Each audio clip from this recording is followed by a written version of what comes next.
Welcome to Crypto Chronic, our channel where we explore various topics related to the crypto world. Friends, today we're going to explore exchange-traded funds, ETFs, a commonly encountered term in the stock and mutual fund space. Don't forget to enable notifications to stay informed. Let's move on to the video. First of all, if you're wondering what an ETF is, let me explain it simply. Imagine I have a pen and instead of using it physically, I trade it on the stock exchange and make a profit based on its current price. This is actually what people admit to doing in real life. I can hear you, so let's get right to it.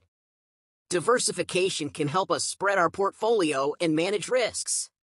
An ETF allows you to profit from Bitcoin's price movements without owning any Bitcoin and without using any crypto exchange.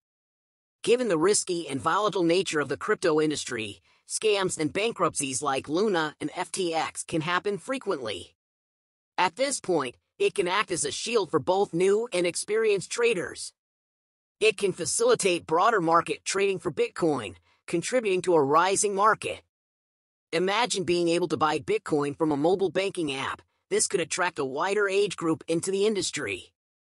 Additionally, let me share a brief research finding. According to a 2021 study, less than 8% of investors aged 55 and older invested in digital assets, compared to 28% of millennial investors. Perhaps the Bitcoin ETF is the only element that can narrow this gap. To illustrate the potential impact of an ETF with a concrete example, the first ETF for gold, one of the most invested assets, was approved in March 2013 and the price of gold rose by over 300%. Yes, that's right, gold in 300%. ETF approval could similarly impact Bitcoin and facilitate more capital inflows into the crypto ecosystem. I believe this could have a positive impact on our market. With gold up 300%, I ask you, how much can crypto, especially Bitcoin, go up?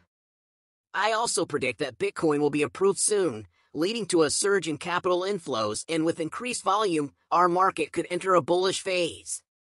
But on the other hand, how long will the decentralization of Bitcoin remain valid?